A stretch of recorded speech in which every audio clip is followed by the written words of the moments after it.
Եթե որոշեն հանեն, ուրեմն ես պետք է մտածեմ, որ ես ապրում եմ այնպիսի մի հասարակարգում, որտեղ որ չեն ընդունում ոչ մի լավ գեղեցիկը, ամեն ինչ խորտակված է։ Թող հանեն, բայց գործը մնում է, ինչ ասեմ, ժամանակը ցույց կտա, դա իմ ստեղծագործությունն է, չէ, թող հանեն, բայց չէ որ իրանք խնդրեցին, որ ես տանեմ, հիմա եւ ոնց հասկանամ ես, իհարկե չեմ ուրախանա, բայց լացել չեմ լինի, ախր թերության մասին չի խոսքը, սա մտածողությունն է, այ ժողովուրդ ջան, հլա նայեք, տեսեք, մեկն ասում է, այդ խիա ձեռը սենց արել, մյուսը հարց է տալի, այդ ինչի է սենց արել,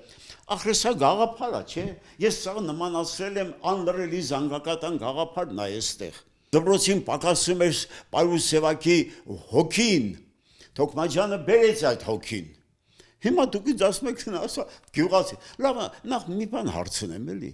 գյուղացին է ինձ պատվիրել այդ գործը, գյուղացին է, ասել, խես գյուղացուն հանգիստ թողելի, այդ նրա հողից գլուխ չի հանում, դուք բերել ես արվեստի գործը դենտեվից տվել, ասում ես, հա, լավ, ատե լավ չի,